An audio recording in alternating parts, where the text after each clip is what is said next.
हीच भाषा आहे. मग आता तुमच्या खुर्ची जीव आहे, आमचं आरक्षण आहे. तुम्ही आमचं आरक्षण मिळवून देणार, आम्ही तुमची खुर्ची मिळवून देणार. ते पक्क झालंय दादा. तरी बघा 29 तारखेपर्यंत जुळतंय का तुम्हाला? चर्चा सरकार सोबत चर्चा आता होते का? आणि शेवटची चर्चा कधी झाली? झालीच नाही. शंभूराजे साहेब आले होते त्यावेळी झालेली. त्याच्यावर या विषयावर चर्चाच नाही कसलीच. मीडियाच्या माध्यमातूनच ते तिकडून रान ठोकायचं, आम्ही इकडून ठोकायचं, एवढंच. विरोधी पक्ष आणि सत्ताधारी दोन्ही चालढकल करतायत. मग 29 नंतर दोघांनाही परिणाम बघावा लागतील. बघू आता 29 ला काय कोणावर परिणाम होते, उभा करायचेत का पाडायचे याच्यावर अवलंबून आहे. काय परिणाम होणार आहे. पण एक होणार, आम्हाला खुर्ची, त्यांचा खुर्ची जीव आहे, आमचं आरक्षणात आहे. आम्ही मात्र त्यांची खुर्ची घालणार, 100% घालणार. जीव व्हायचा असेल त्या परिणामाची चिंता नाही आम्हाला. जीव होतील ते परिणाम होतील, आणि होऊ द्या काय व्हायचं ते भियत नाहीत. आता आम्ही बस झालं. सहन करण्याची काही क्षमता असते, काही मर्यादा असतात. तुम्ही जर इतकं येड्यात काढणार असाल तर मात्र समाजाला माझ्या काही प्रतिष्ठा आहे का नाही? आज 12 महिने झाला समाज लढतोय, आणि तुम्ही ढकलीत हे बैठकीला आलं नाही, ते बैठकीला आलं नाही. आता म्हणता आचारसंहिता संपली का? म्हणता अधिवेशन संपलं की तुम्ही म्हणणार आमचे लोकच पळून गेले. तुम्ही काही झाले का म्हणणार अधिकारीच मिळणार. काही वेळेस झाले का अभ्यासकच भेटत नाहीत. काही वेळेस मनुष्यबळच कमी पडणार. काही वेळेस तुमच्याजवळ पैसेच नसतात. आता इकडून तिकडून कुठं त्या हैदराबादला सापडलं म्हणताय, ते आणायला ओझ आणता येणार जणू त्यांना. ओझ आणायला आम्ही एखादी टेम्पो ट्रक देतो तुम्हाला. काय बहाणे, काय किती चाळे असावत अंगात माणसाचे, रंगेल चाळे. काय सत्ता भोगायला लागलात, काय सत्ता राज्यात चालवायला लागलात. एवढं मोठं राज्य आहे आणि ते चाळे तर असे खेळायला लागलेत की जस काय दुसऱ्यांना काही कळत नाही, हेच लय शहाणे आहेत. असं बघू किती दिवस देवेंद्र फडणवीसांना मराठ्यांना असं वेठीस धरायचंय. बघू किती दिवस सरकारमधल्या मंत्र्याला कामं करू द्यायचे नाहीत, ते बघू. आलीच वेळ जवळ आता. धाराशिवमध्ये सुप्रिया सुळे यांना अडून मराठा आंदोलकांनी जाब विचारला की तुमच्या पक्षाची काय भूमिका ती जाहीर करा. याचं असं आहे की आमच्यामुळं तुमचे काही खासदार निवडून आले, तरी भूमिका जाहीर करा. मग आता समाजाचा रोष असणारच ना. जर समाजाचा त्यांना फायदा झाला असला तर उत्तर तर मिळालाच पाहिजे समाजाला.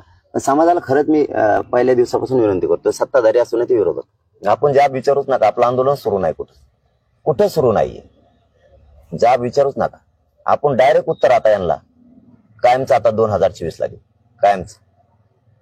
सगळे जाऊ ना एकदाच विचारायचं असलं तर सगळ्यालाच. सगळे मुंबईत येते, इकडे तिकडे कुठे त्यांना सापडीत बसायची गरज नाही. याची भूमिका स्पष्ट करा. त्यांनी म्हणायचं त्यांची करा. आपल्याला काम लावून द्यायला लागले ते. मराठा समाजाला समजून घ्या, काम लावून द्यायला लागलेत आपल्याला ते. आपण विरोधकाला विचारायचं तुमचं म्हणणं काय आरक्षणावर, परत सत्ताधाऱ्यांना विचारा. म्हणजे हे आपल्याला काम लावून द्यायला लागलेत. दोन्हीला विचारायचं. आपण काय नोकर आहे का त्यांची? त्यांना ठेप्याला आणायचं आसरा आहे ना मराठ्याजवळ, ते शस्त्र काढू आपण 2024 ला. राग, नाराजी, मराठ्यांच्या आरक्षणाविषयीचे खतखत, पोरांचं केलेलं वाटोळं, EWS घातलेलं, त्यांनी जाणून बुजून मराठ्यांच्या पोरं मोठे होऊ नये म्हणून ECBC न मागितलेलं दिलंय. याचा सगळ्याचा परिणाम केलेल्या खोट्या केसेस पोरावर लाखानं केल्यात,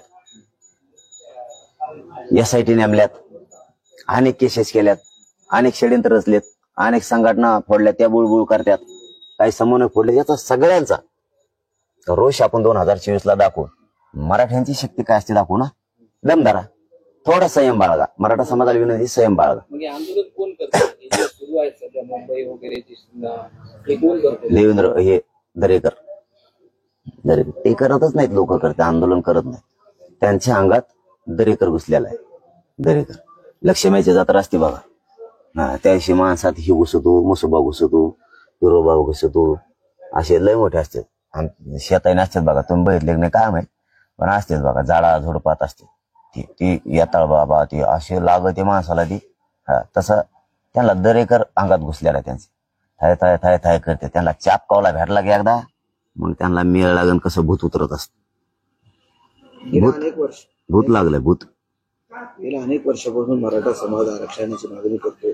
आता तुम्ही मोठं आंदोलन केलंय. पूर्वीचे सरकार होते, त्यांनी टोलवटोली केली. आताही सत्ताधारी भूमिका घ्यायला तयार नाहीत, विरोधी पक्षही भूमिका घ्यायला तयार नाहीत. आरक्षण देणार का नाही? तुम्हाला काय वाटतं? नाहीच अर्थ दिसतोय, कारण 12 महिने लागतच नाही. द्यायचं असेल तर देवेंद्र फडणवीसांना इतके दिवस लागतच नाही. त्यांचं म्हणणं आहे मलाच का टार्गेट केलं जातं. सत्ताच तुम्ही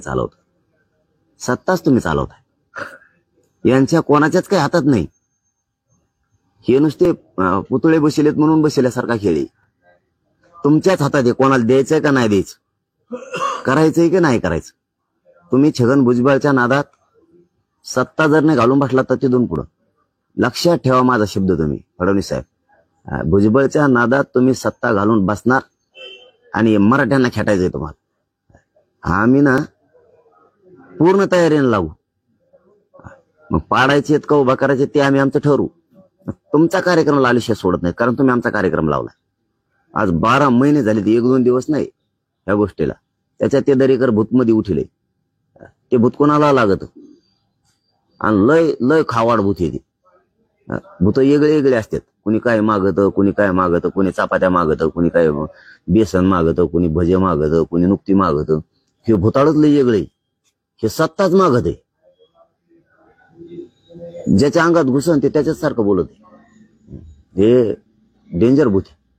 म्हणजे तरसालेलं भूत आहे वाटतं नाही का. इकडून एखादं भूत असतं बघा, त्याला काहीच खायला मिळालेलं नसतं आणि ते मेल्यावर कोणाला लागत तसं प्युअर भूताडी, लय तरसालेलं, काहीच खायला नाही मिळालेलं.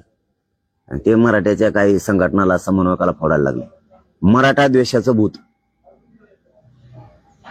जे आपण मराठा आरक्षणाची मागणी करतो, जे आरक्षण आपल्या ओबीसी मध्ये आहे आणि ते छगन भुजबळ खातात असं तुम्ही नेहमी आरोप करता. ते आरक्षण शरद पवारांनी घालवले, हा कसा आरोप होतो? हे तर उभ्या महाराष्ट्राला माहिती आहे. 94ला मराठ्यांचं वाटोळं झालं, मराठ्यांचं आरक्षण गेलं. हे कोणाला सांगायची गरज नाही, नाव घ्यायची गरज नाही. सगळ्यांना माहिती आहे काय झालेलं. पण याचा अर्थ असा आहे का म्हणून तेच म्हणत राहायचं आणि पुढच्या सरकारनं द्यायचं नाही, असं काय आहे का? तेच रडत बसायचं का हमेशा? ते बैठकीला नाही आले की तेच रडत बसायचं का ते नाही आले? तुमच्यात हिंमत द्या ना, तुमच्याकडे बहुमत द्या ना. तुम्ही हे मराठी डोक्यावर घेते तुम्हाला बोंबलत काय बसलात आणि तेच बोंबलत राहिला सारखं सारखं. जाणार तुम्ही घरी जाणार.